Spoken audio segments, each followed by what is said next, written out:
Hello YouTube. This is the place where I always stay while studying, eating or watching YouTube videos. And on the right side, this side is the kitchen where I always cook. And today, this is just an experiment to try to see how I look in my videos while speaking English or talking about English, okay? And do I need to use a mic? I don't have any mic at the moment for this iPad.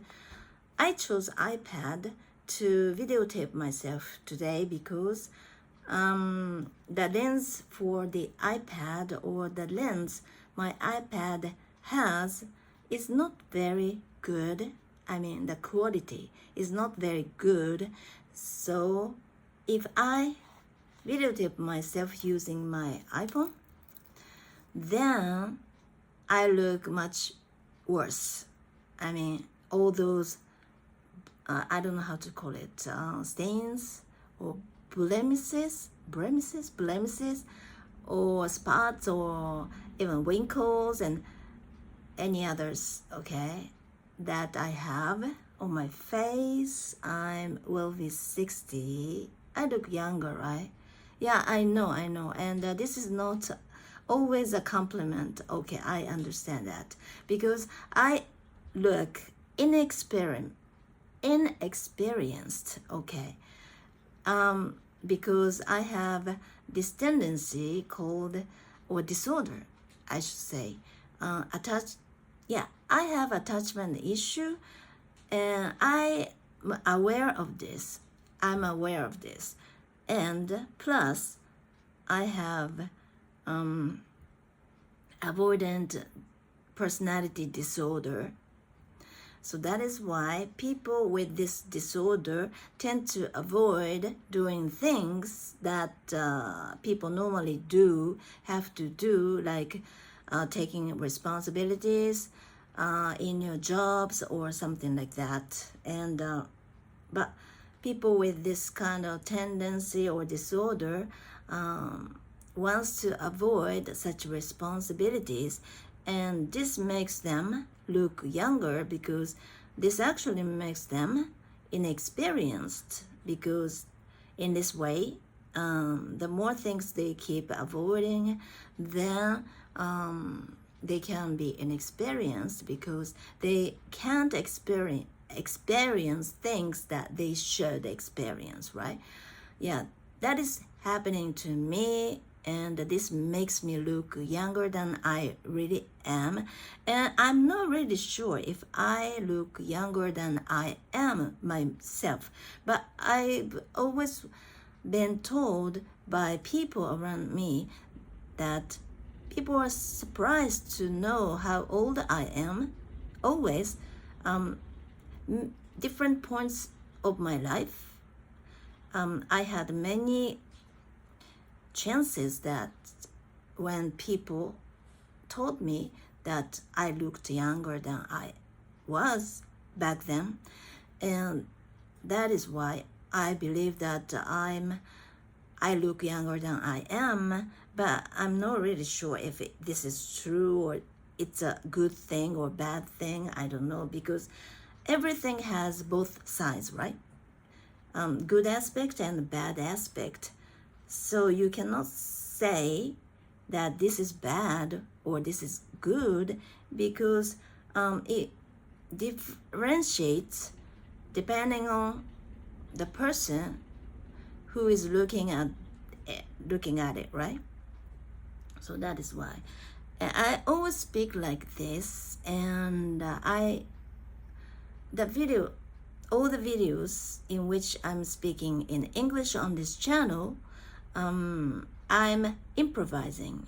Okay, I haven't decided what to talk beforehand.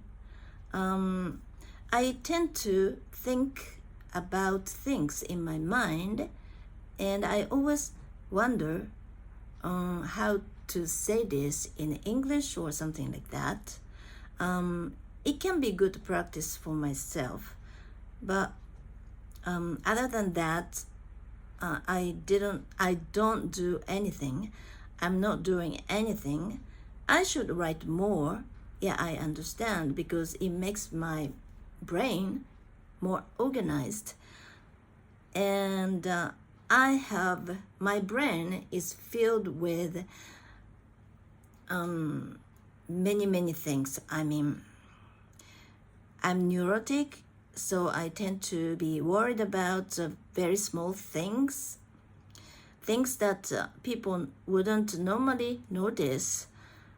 So that is why every time I walk my dogs, it makes me really tired, not only physically but also mentally, because I pay attention to many things happening around me, and because all the signals, all the things, all the noises, all the lights or something, I don't know how to call it. In Japanese we say 刺激, incentive, no incentive, something strong, okay, something strong is coming into my mind, and it tires me so much. That is why sometimes when I walk my dogs and when I get back, I feel exhausted. That's not because it doesn't mean that I don't like walking my dogs. I love walking my dogs because I love my dogs. But depending on my mood, depending on the situation, because I'm neurotic, I tend to get tired very easily. Where's the lens? Is it? Okay, I should be looking at it. But when I speak in monologues, maybe I don't think I keep looking at this place or lens, because then people might feel intimidated, right? Or I don't know how to say it. I often see people speaking in monologues. Is it okay to speak in monologues or speak? I often see people speaking to themselves in their videos, and people are not always looking at the lens. Sometimes they often looking down, looking down on someone. It means that they don't respect them, right? No, this is not that meaning. I mean, they're looking downward, okay? They are looking downward, they are looking upward, right way, right side, or upper right side, or left upper side, or and it's totally okay. Right. I'm particular about very small things, like as I said somewhere in my previous videos, when I watch someone's videos, and if it's a lecture or something, it's all about the style of the videos, right? But if the video is such a video in that way, then I really hope that the person in the video talking to us, I really want that person to look at us. I mean, look at that lens, meaning look at me, look at us, look at the viewers, okay? Because it's more persuasive, I don't know which, but in this way,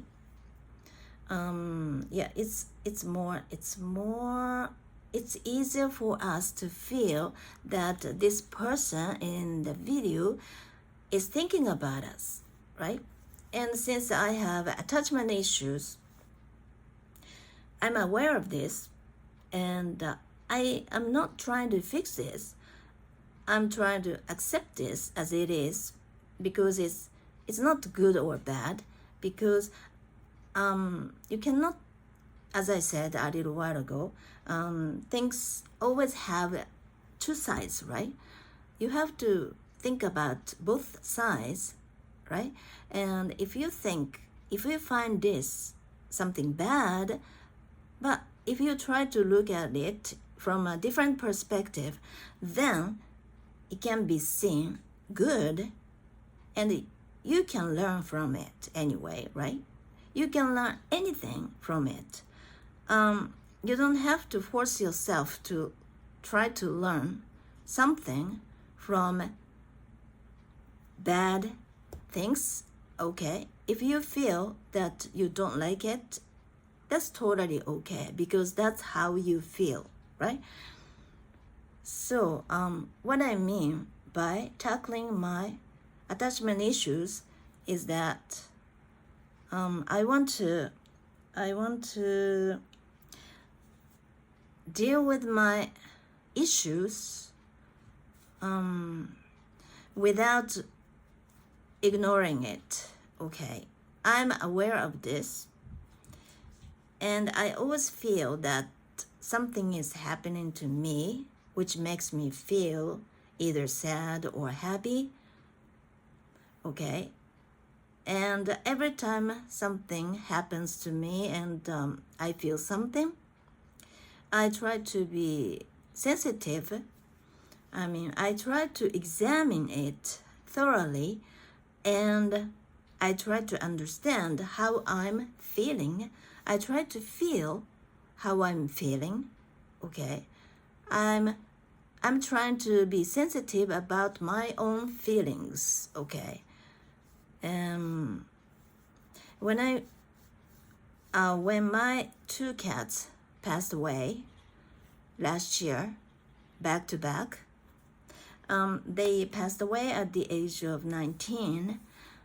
I didn't cry at all. Yeah, I cried the very end, okay, when their breathing stopped, okay. At that time I cried, but I didn't feel sad at all, and I always wondered why. That was probably because I try not to feel sad. I try not to feel sadness, because I knew that it was going to make me sad. It was going to make me cry, and I didn't want to get myself in trouble. No. Feeling sad doesn't mean you are in trouble, no, but I always try to protect myself, and I act in a strange way, and I cannot control it very much, because this system has been ingrained, is it okay? Ingrained deep inside of me, and I cannot change this in a day or two. But the first step I should do is to notice what's happening inside me, inside myself, and what causes this in the first place. And I learned a lot about attachment issues and avoidant personality disorders and any other disorders. And I learned that how you were raised by the age of 1 is very crucial, very important. And if at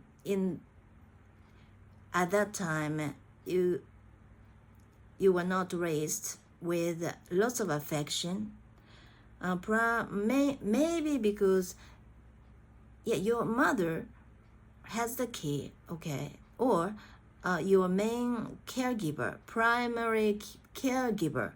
Primary means main, right? Your main caregiver. If you didn't have your mother for some reason, maybe it was your father or any other people, any other person, okay? And if you couldn't get enough affection and care from your primary caregiver, mainly your mother, okay, then you're under stress, and you try to, in later life, you might become a person who tends to seek attention from others around you, and it makes you a person who has a very low self-esteem, and a person who doesn't have a very good image of himself or herself. And I think I'm one of them, because I understand that, looking back, my mother is not a kind of woman or person who, I understand that she used to have a lot of issues herself to begin with, to start with, and I understand now that she must have been having lots of problems in herself, but she also had a very low bad image of herself, and she must have been struggling with how to lead her life. And from myself, when I'm looking back at my mother, I think I just guess now, because my mother already passed away and I don't have her with me. It's impossible for me to talk with her anymore, but we never had a heart-to-heart talk or whatsoever, because she didn't want to be totally honest with me. It seems that, okay, she seemed to, I don't know how to say this in English, it's pretty complicated, right? It seemed that she didn't want to share her own feelings with me. She didn't like me very much, I guess, and she didn't trust me. And every time I did something good, I did a good job or something like that, she wasn't happy very much. And she even tried to bring me down, and I always wondered why. So that is why even now, when I try something, and if I feel that I'm getting I'm becoming successful, and then something stops me from going forward, maybe myself, okay, another me inside myself stops me from doing it better, because I feel that I shouldn't be successful. I don't know why, but so that is why I'm ambivalent. Is it okay? Ambivalent. So that is why when people look at me, they might wonder what kind of person I am, because I'm ambivalent. I'm vague. I don't know. I don't know about myself sometimes.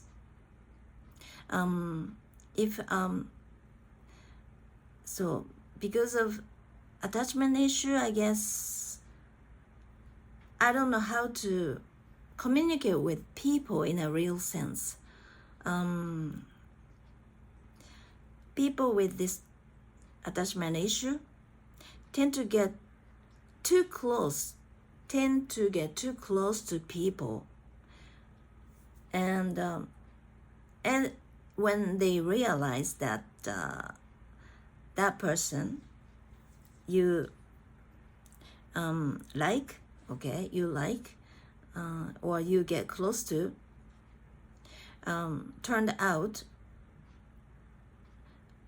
to be the one that, if that person turn out not to be, I don't know how to say this. It's so confusing. You feel that that person in front of you, you go close to, you really want to communicate with people, okay? Such people like myself really want to communicate with people in a deep down, okay? We really, can I say we or should I say I? Okay, I really need affection, communication, friendship, or trust, okay? Something like this, really deep inside. But okay, in case of me, I don't know how to get close to, or how close I should get to the person I like, because I'm so afraid to be, I don't know how to say this, turned down, or this, I don't know, in Japanese we say 裏切られる, but I don't know how to say it in English. But we want to trust that person, right? But if the person did the opposite thing to me, I will be shocked, right? And since I don't want to feel this way, then I decide not to get close to anyone, because in this way I wouldn't feel disappointed, right? Disappointed about the person and myself who wanted to believe the person. Okay, that is why when I feel that I'm getting close to someone and then suddenly I get scared and I try to stay away from that person, and I tend to do something that is totally difficult for that person to understand. So I might look very ambivalent. Is it okay? Ambivalent. I just picked up this word while watching a YouTube video one day. A few days ago, it was about attachment issues. Two people were talking about this in their video, and I wanted to pick up many more, I don't know how to say this, several other expressions that I could use in my conversations like this. But there were so many that I couldn't put everything in my head, in my brain, because if you want to force yourself to do something, you are not feeling relaxed, right? Because when you force yourself to do something, you are stressed out, right? In a sense. And then you are not feeling relaxed. And if you are not feeling relaxed, your brain doesn't work as much as you wish it would. And so that's what happened to me at that time. But if I continue watching the same video over and over again and listen to those people talking about attachment issue many times, even while I'm doing something else like washing dishes, doing the dishes, or cooking. Yeah, cooking is one of my hobbies though.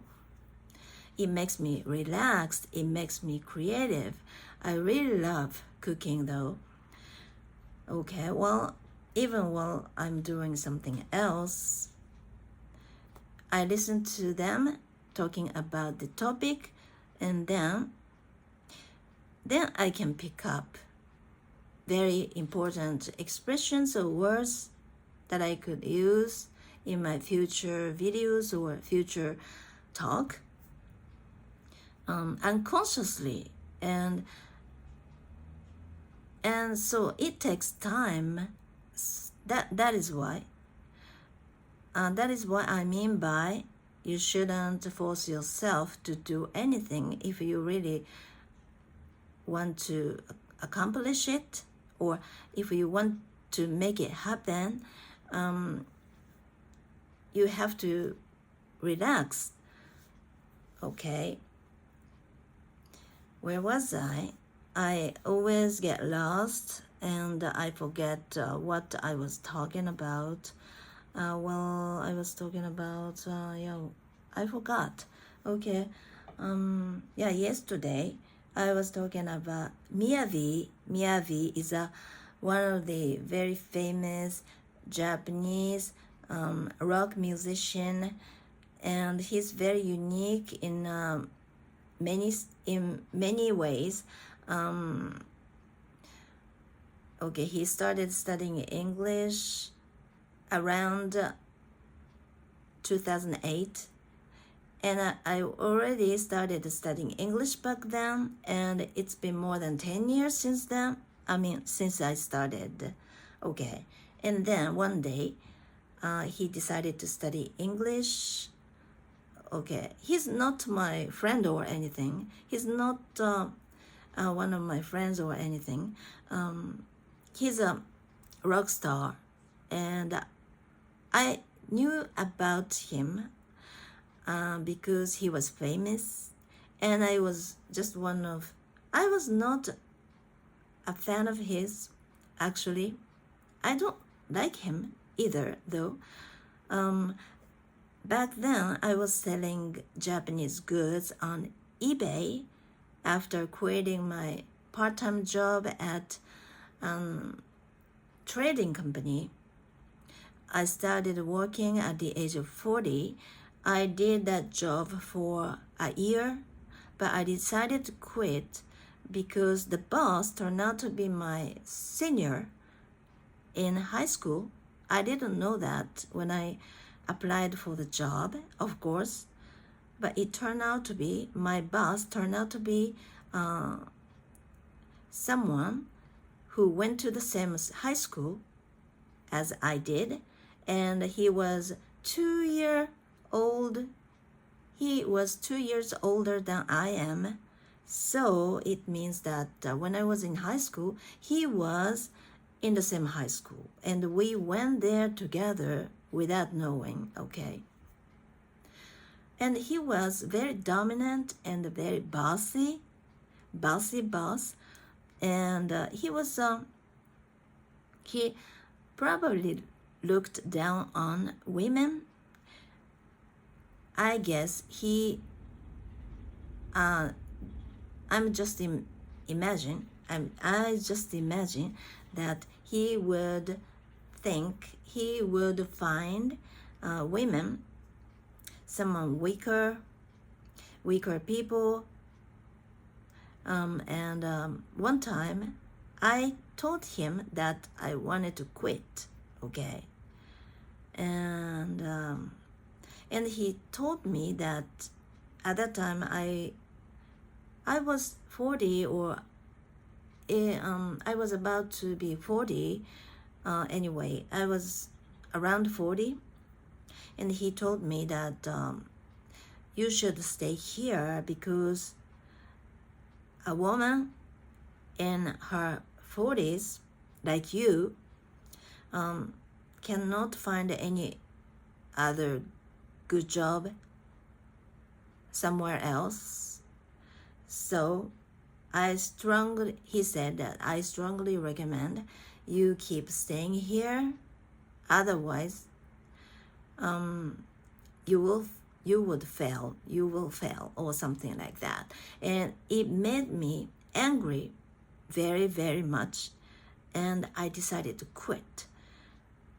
And okay, where was I? Yeah, I worked for the company, trading company, because I thought that I would be able to use my English back then. And I quit the job, right? And I was out of job, and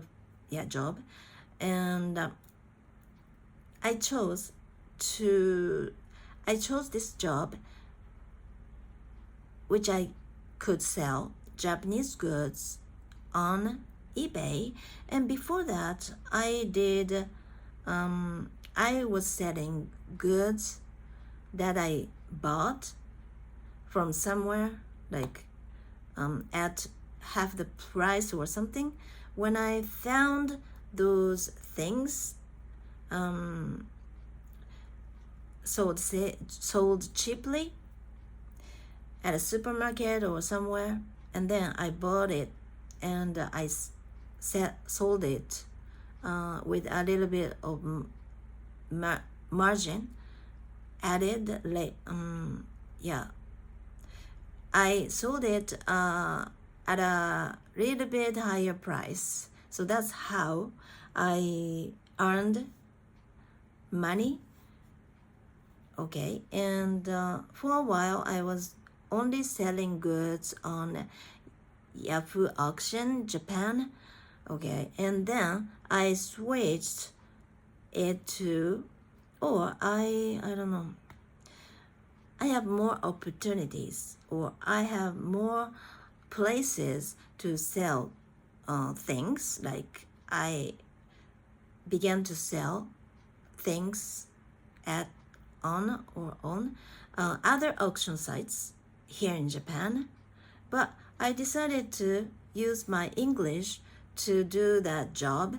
And at that time, selling Japanese goods at the internet auction, foreign internet auction like eBay, was very hot. Okay, it was beginning to be very popular. It was becoming more and more popular. So I bought this, I don't know how to call it, but this package, this studying material. Okay, someone was selling to us, and I bought this studying material, how to find good selling material so that you can sell on eBay.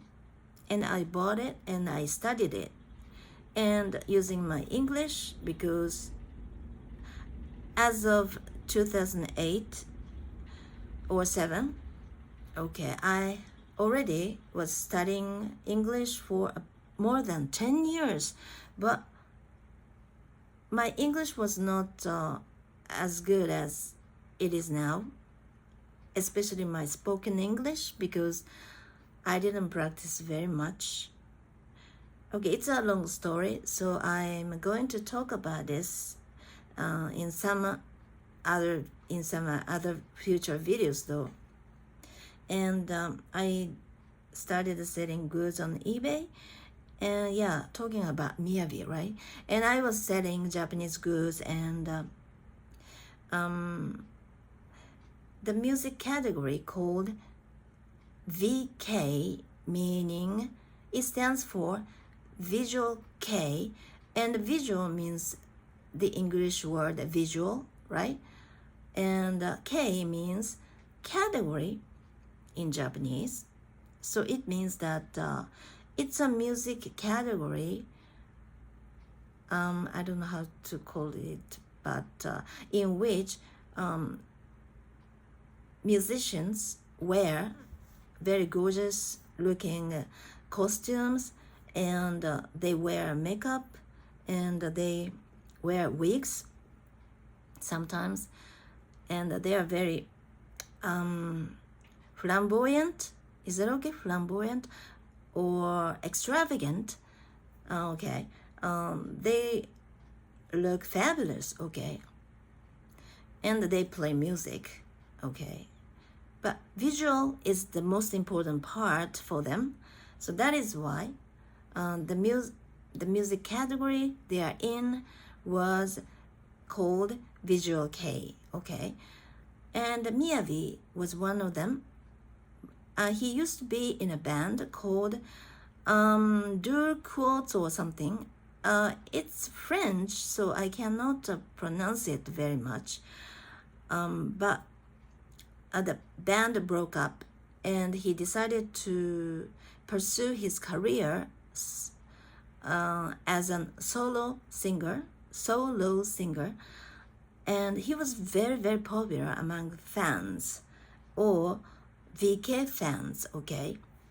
He was very popular, and he was independent because most of such musicians were in a band, okay, but he was all alone, and he was unique in many ways, and that's one of them because he was independent. And then he started studying English one day suddenly out of blue, and probably because at that time he decided to go abroad to pursue his career, okay, and that is not something that everyone other musicians in VK were doing or were aspiring, okay. So that is why he was very unique, right? He was the pioneer, and no one seemed to be studying English back then. I mean, when it comes to VK musicians, okay, they already have many fans, but in those days, already VK, okay, I don't know how to call it properly, but VK musicians were becoming more and more popular among fans in foreign countries like the US or France or Germany, any others, I don't know. But okay, so that is why I began to sell products dealing with them, like magazines that they appear in, or CDs, I mean secondhand CDs or new CDs. People who wanted to sell those things bought such items at a store at a regular price and added some margin to the price and resold it at on eBay, okay. That's how we earned money. And those products were selling like hotcakes. Yeah, it was a very good time, and that's how I support my family. I supported my family because I was the breadwinner. I was with 3 kids, and I was the breadwinner. I was divorced already, and I was learning English, and actually English was the cause of our divorce, okay. I started studying English at the age of 28, and my husband, who got bored because he was always with me, okay, he took me everywhere with him. And so, but one day I decided to study English, and it was like I spent all my free time studying English, but because I was into it, I was totally into it. And but my husband didn't have any particular job. He used to own a music shop, shop in which he sold musical instruments and so forth, something that related to music, playing music, okay, musical instruments. And that's where that's not where we got to know each other though, okay. He was having a part-time job at this place, and I went there to work, okay, as a part-timer, okay. And I was 22 or so. I was in a band. I was playing music back then, and it turned out that he, who was working part-time there, turned out to be the owner of the musical instrument shop in that neighborhood, in my neighborhood. I didn't know that at all, somehow. And we decided to go. I don't know how to say this. We became boyfriend and girlfriend. And then, it's a long story, so I'm not going to talk about it now. But okay, he ended up closing the shop. Okay, it happened after we got married though. And ever since then, he didn't have any hobby, but he just enjoyed going some places with me when he didn't have any job. His off days. And but since I started studying English, it made him totally bored, and somehow he started gambling. Pachinko. Okay. I don't think it's English, so ball game or something. It's a gambling. It's gambling. Okay. And he was addicted to it. Okay. And it was like that. We were pursuing a totally different path. He didn't like me to study English because he must have felt that I was becoming a different person, okay? And he really wanted me to stop studying. So that's why one day he said that I will stop playing the ball game, gambling, if I stop studying. But gambling and studying English, I didn't think both are the same. Okay, it shows that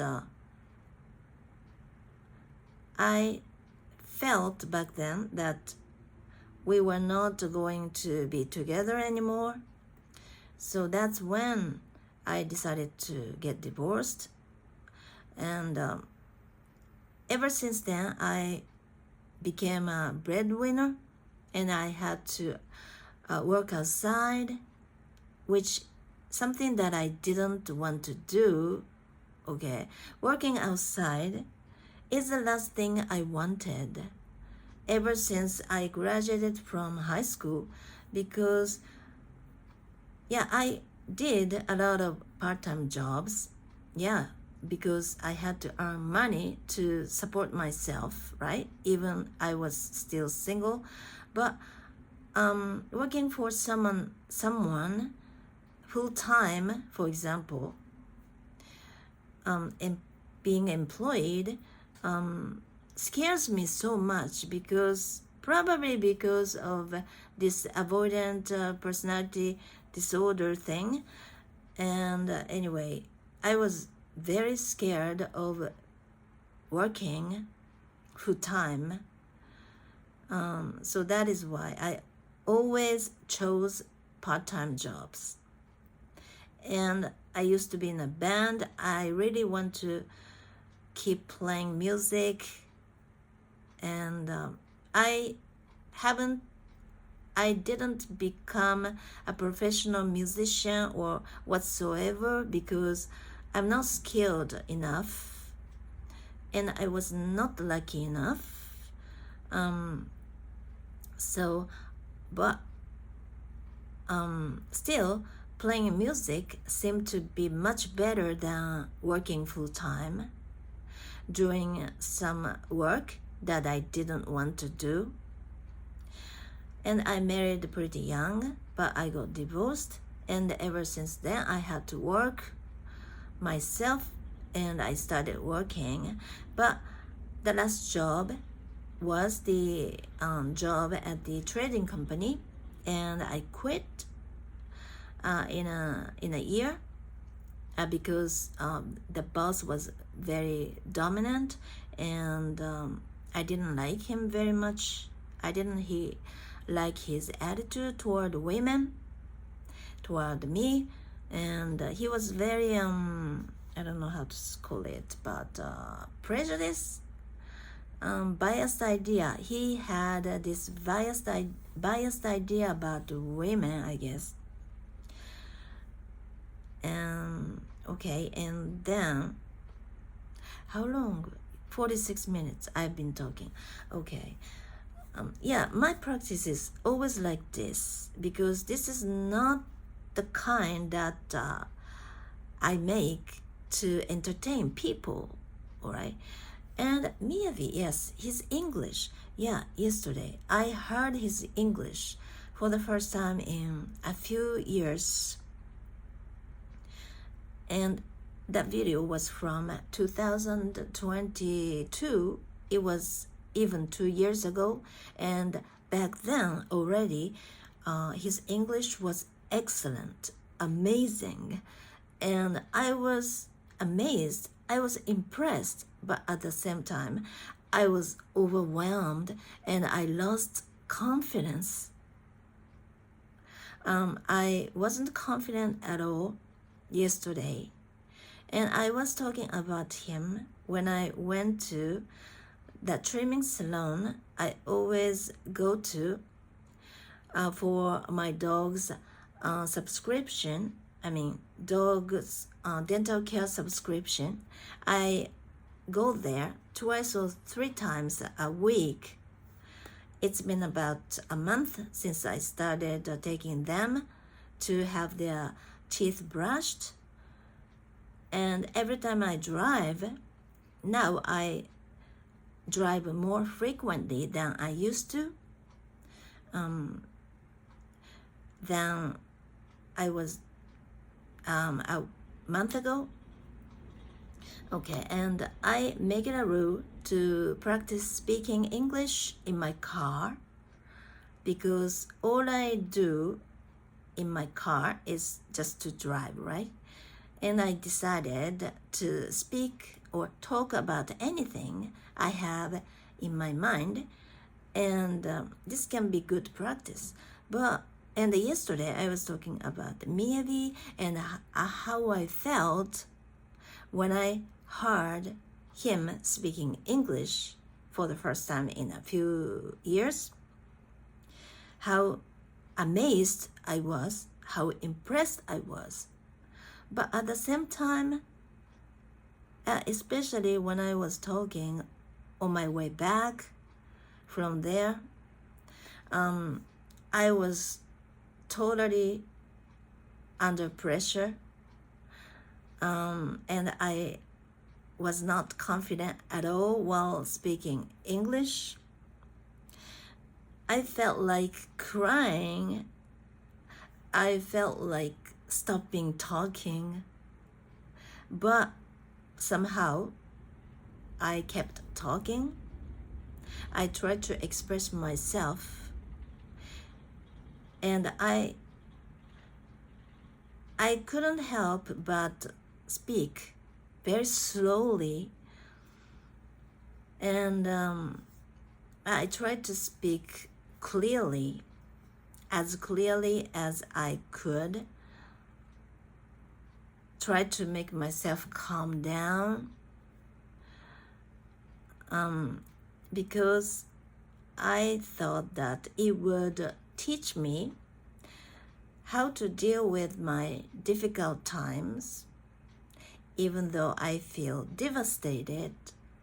And later on, I listened back to my own voice recording and realized that it was not bad. It was not that bad. I thought that I was terrible in that video, but actually it wasn't that bad. I don't know why. When I was listening back to the recording, I already forgot how I was feeling while talking about Miyavi. Okay, I was devastated at that time. I didn't like myself at all. I didn't like my English at all. I didn't want to listen to my English because I thought it would be terrible. Because I tend to have a very bad image of myself, right? And later on, when I listened back to it, I was already calm. And while I was listening to my voice while talking about Miyavi, I actually laughed at myself in a very good way. And it made me actually feel relaxed. Okay, and I celebrated myself humbly. It wasn't as bad as I thought it would be, and it actually encouraged me. So that is why now I'm speaking English in front of a camera like this. And gradually over time, I think that I'm getting stronger and stronger. Physically, not physically, but spiritually, mentally. Sometimes I feel devastated.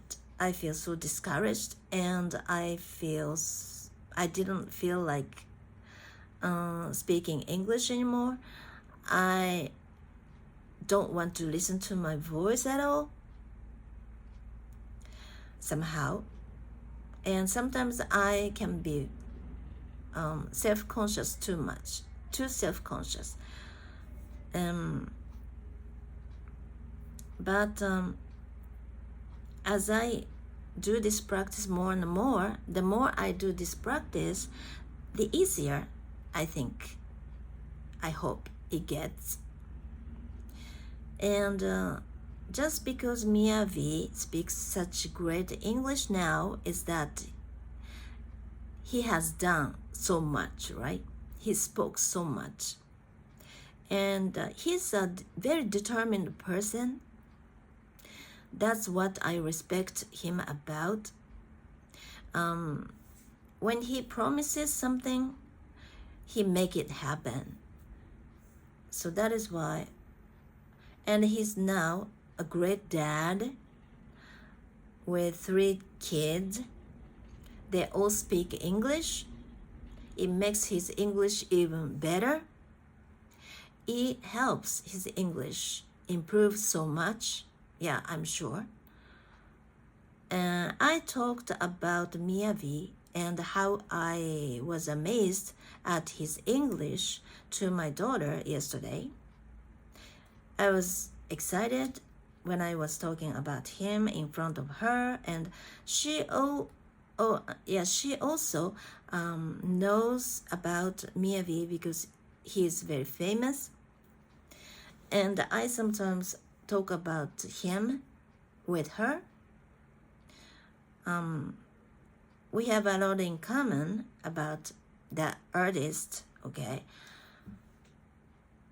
And she says that, that's probably because or that's because he's living in a foreign country.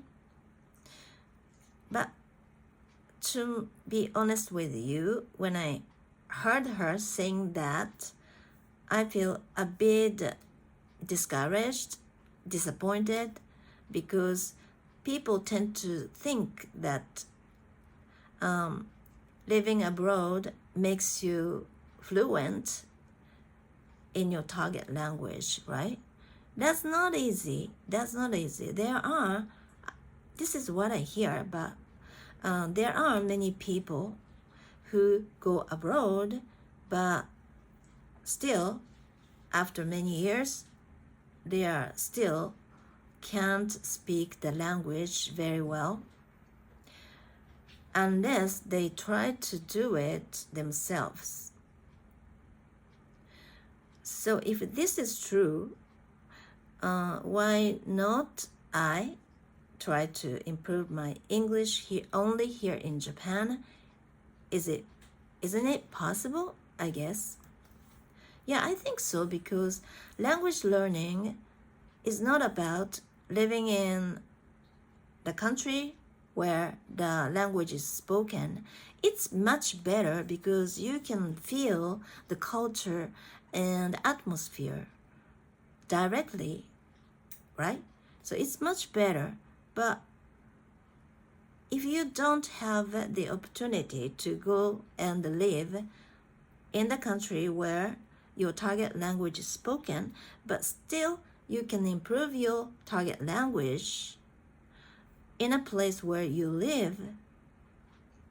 For example, in Japan, I can live perfectly okay without using any English.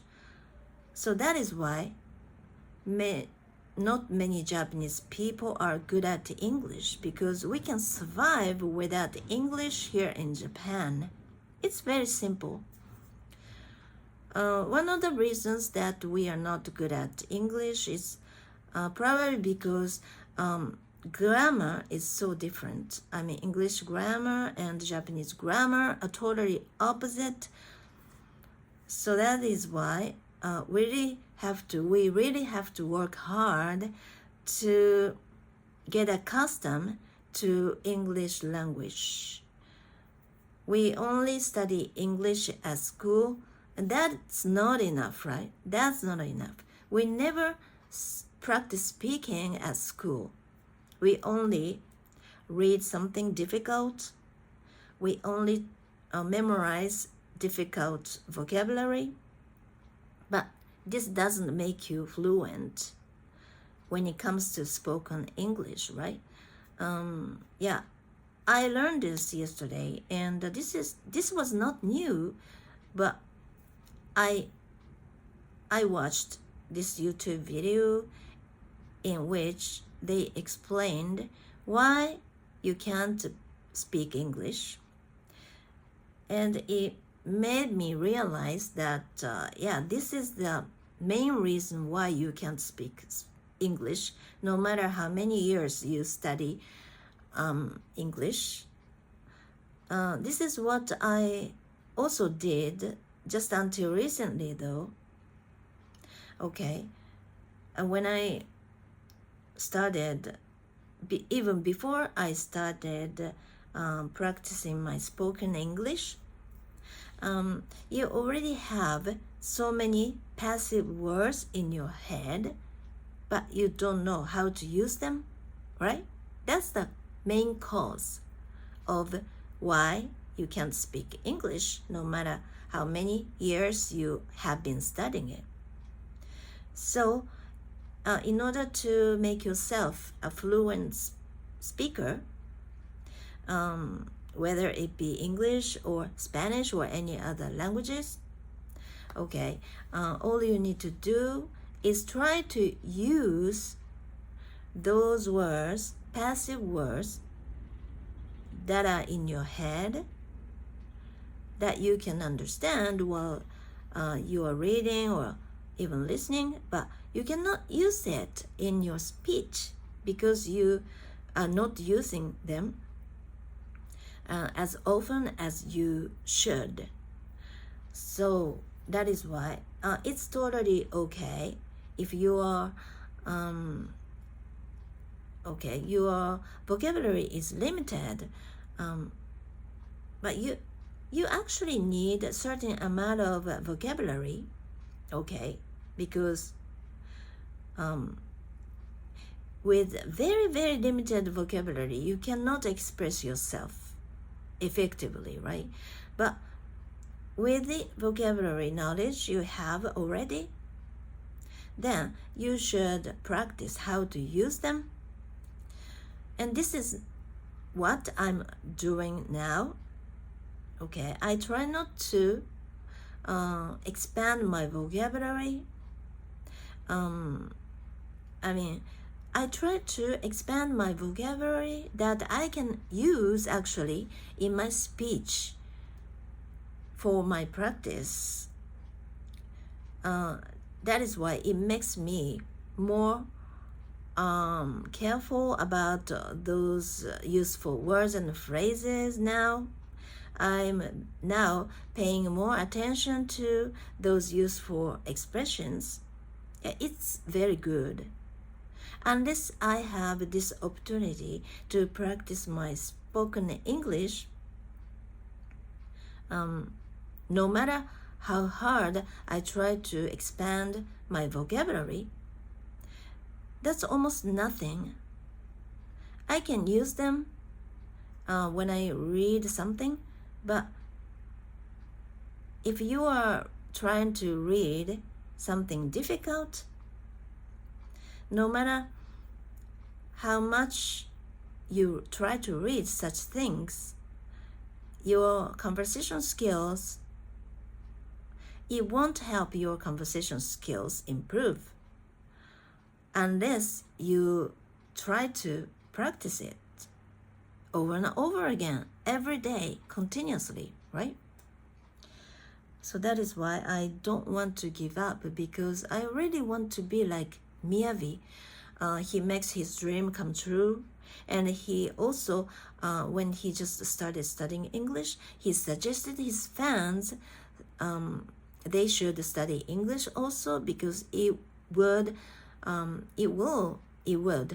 broaden their horizons for sure.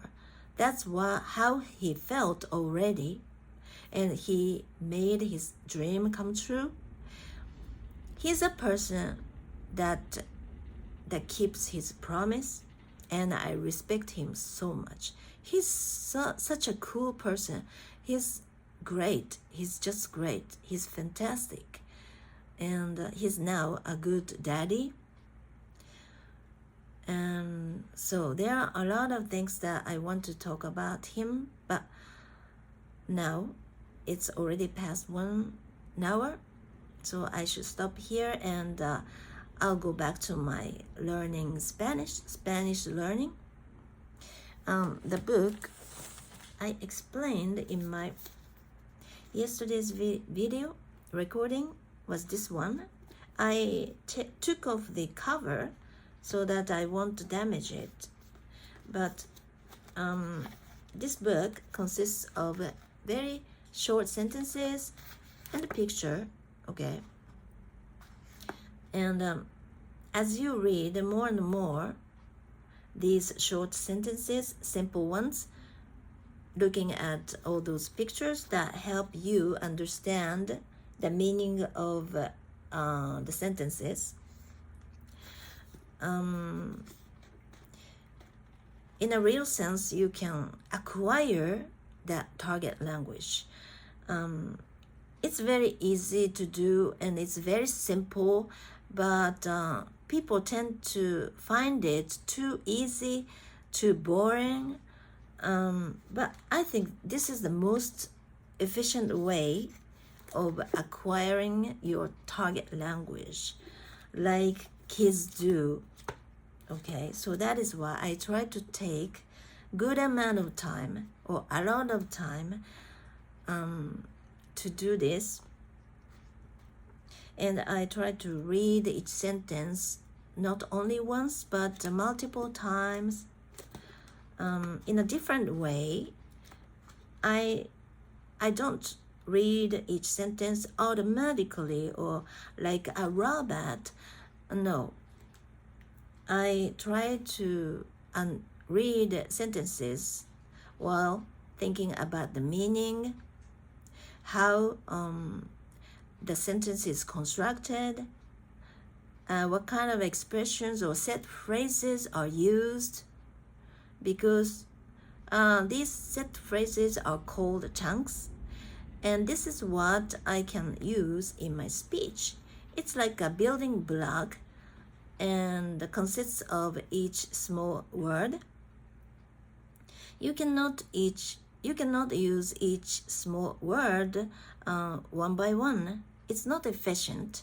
But if you make a building block, like a set phrase, okay, you can use such set phrases, such a set phrase like a building block. Then you can just combine them interchangeably, and this is what I mean by you speak the language fluently. Okay, it's not very effective if you try to memorize the whole sentence as it is. You can use the whole sentence as it is from time to time, but when you speak, actually, you have to exchange some sections, okay, with other sections. I mean, you can take off this chunk and you can put another chunk into it, and you can make a different sentence yourself, right? And at the same time, the sentence is correct. So this is how I try to do to speak naturally.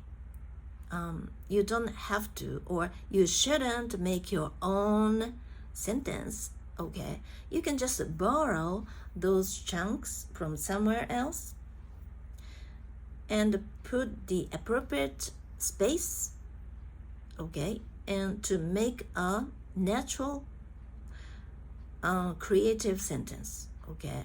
It should be natural, it should be creative because you make it yourself, but it's not your original. But still, it sounds very natural.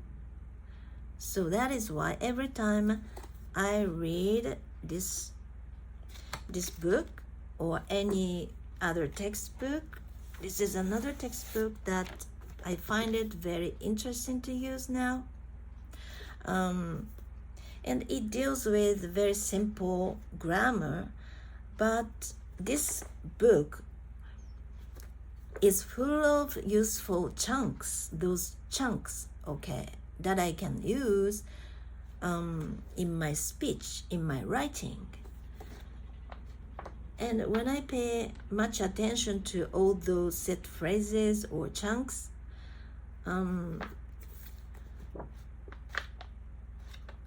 I can make this very easy textbook very exciting, because there are tons of such easy, simple chunks, useful chunks in this textbook.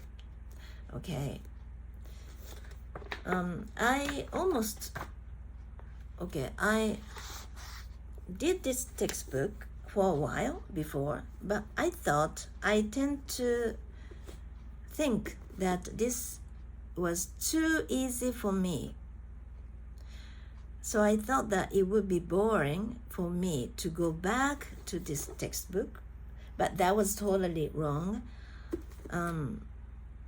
If you want to be a good speaker, if you want to improve your spoken language, then I recommend you try something very easy and simple many times, okay, hundreds of times. That's how kids do, actually, to acquire their mother tongue. they have very limited vocabulary, right? But still, they are fluent speaker, right? When I compare myself to those native English kids, they are much better. Yeah, I know. Because they use the language much more often than I have done. So that is why I should practice speaking much more every day. That is why I don't care if I have been speaking more than 1 hour, because the longer I speak, the more frequently I speak, the better English speaker I can become. This is what I believe. Okay, but I have other things to do, right? So I should go back to my language learning. I love studying Spanish very much. It's a very beautiful language, and I really want to be a good, decent Spanish speaker also. But it'll take time, so I try to be as relaxed as I can and enjoy the learning process. Okay, that's about it for today, and I'll be back tomorrow too. I really hope that you have a wonderful day wherever you are. Okay, thank you. Bye bye.